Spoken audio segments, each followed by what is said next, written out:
everybody, hello. For those of you who don't know me, my name's Charlie and I teach baby sign language. And the question I get asked quite a lot is, what are these signs we're teaching our babies? Are they sign language signs? Are they Makaton? Are they just made up gestures to communicate with babies? And I know it can get really confusing because there are different types of signs out there. So I wanted to do a quick video with an overview of the different types of signing as I see it, and also the reasons that I use British Sign Language in my baby sign language classes. What I would say though is don't worry about it too much. The main thing and the amazing thing about baby sign language is that it's opening those channels of communication between you and your baby so they can start to tell you what they want and what they need before they can talk, and to really help their language develop too. So as long as you're doing that, you're not doing anything wrong. There are different types of signs. You might do different signs to me. You're absolutely not in the wrong. Sign language is an incredible thing, whichever way you're doing it. So just enjoy it. This is more just for background information and because I find it so fascinating. So the signs I use are British Sign Language signs.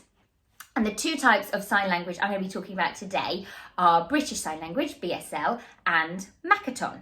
So BSL, British Sign Language, is the language of the deaf community, whereas Makaton is used as a communication aid for those with learning or communication difficulties.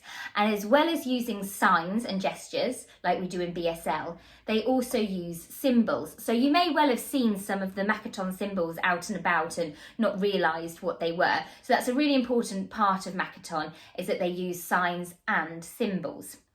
BSL is a naturally evolving language, so it's been around forever. And just like spoken English developed with different accents and different dialects, the same is true for BSL. So for example, there might be a sign in Bristol that's slightly different to the sign for that word in London or Newcastle or wherever you are in the country. So just like we have accents and dialects in spoken English, that exists in BSL as well. So Makaton, which was developed in the 1970s, so it's not a sort of a naturally evolving language. It was created in the 1970s by 3 people to standardise sign language. So although Makaton is different from country to country, just like BSL, it doesn't have those regional variations that you see in British Sign Language.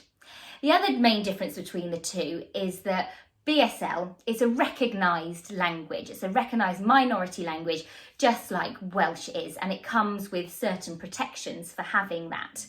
Makaton doesn't have that, but with being our own language, like lots and lots of different languages, it means sometimes it has its own grammar or its own sentence structure.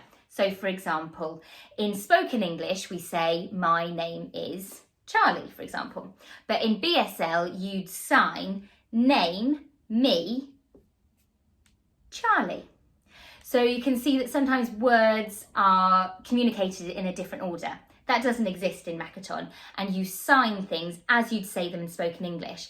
And that's exactly what I do in my classes. I use BSL signs, but I probably communicate them in a Makaton way. So they're BSL signs, but we use them alongside spoken English and in the same order as spoken English.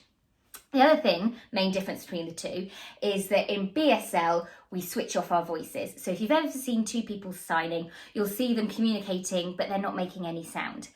And that's what we do in BSL, but we don't have that in Makaton.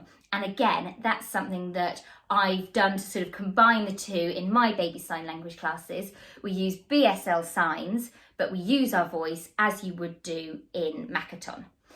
So it really comes down to, why do I use British Sign Language and why am I changing things? So I grew up with a deaf sister. My younger sister Amelia was born profoundly deaf, so BSL has always been a part of my life. BSL is the language of the deaf community.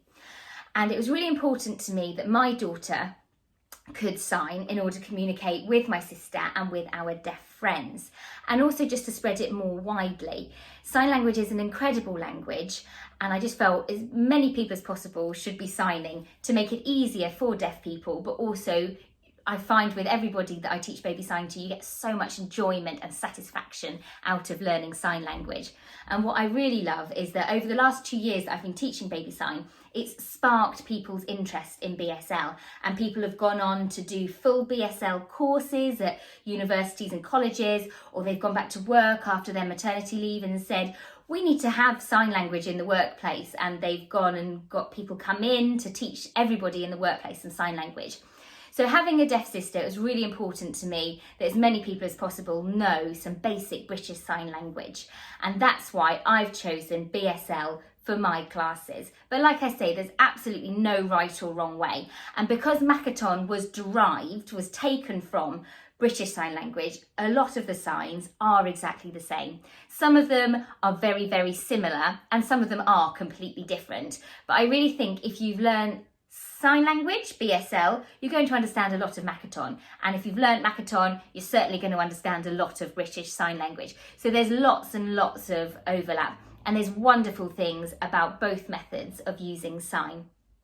So I hope that answers more questions than it creates. Like I say, this is a really rough overview. If there's anything I've missed out that you think should be included, then do pop it in the comments, and I'll probably update this vlog as we all learn more and things change. But if you do have any more questions, then let me know and I'll come back to you all. See you again soon. Bye.